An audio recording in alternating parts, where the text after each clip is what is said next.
বাবুন কর একসময় হোসের অ্যামিরেজ ব্যারেটোর সঙ্গে চুটিয়ে খেলেছেন মোহনবাগানে। এই মুহূর্তে তিনি খেলছেন ইস্টার্ন রেলওয়েজের হয়ে। তবে আজও বাবুন করের হৃদয় জুড়ে মোহনবাগান। কলকাতা ময়দানের অত্যন্ত পরিচিত নাম ছিলেন বাবুন কর।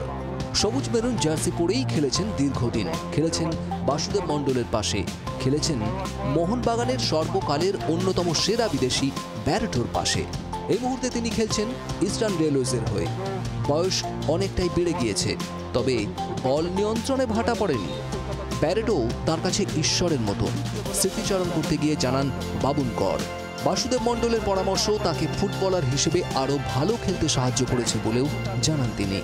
সব সময় মনে পড়ে জীবনে ওই দিনগুলো, তো ওই সময়টা ছাড়া আর কি মনে করব।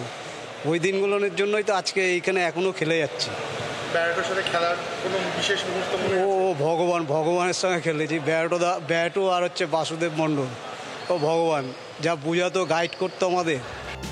একসময় বাগান জনতার অত্যন্ত পছন্দের ফুটবলার ছিলেন তিনি। আজ সেই মোহনবাগানের বিরুদ্ধেই কলকাতা লিগে খেলতে নেমে নস্টালজিক হয়ে পড়েছিলেন বাবুন।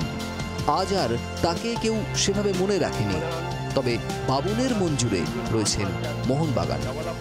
একসময় সবুজ মেরুন জার্সিতে তিনি মাঠে নেমে ব্যারেটোর পাশে খেলতেন বাসুদেব মণ্ডলের পাশে।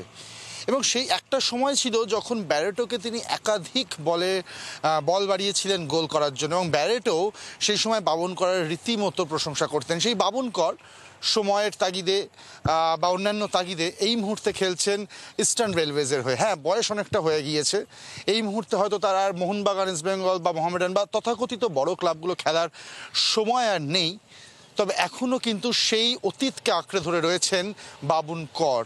কারণ তিনি বলছেন যে ব্যারেটো তার কাছে ভগবানের মতো, বা বাসুদেব মণ্ডল যে অ্যাডভাইসগুলো দিয়েছিলেন, যে উপদেশগুলো দিয়েছিলেন, আজও তাকে সেই সোনালি দিনগুলোকে মনে করা এবং তাদের উপদেশ, তাদের পাশে থাকাকে নিয়েই কিন্তু তিনি মোহনবাগানে এতদিন খেলতে পেরেছিলেন। ক্যামেরায় চন্দনের সাথে অর্কদীপ্ত, জি24 ঘন্টা, নৈহাটি। বাংলার আওয়াজ, বাঙালির আবেগ, জি24 ঘন্টা।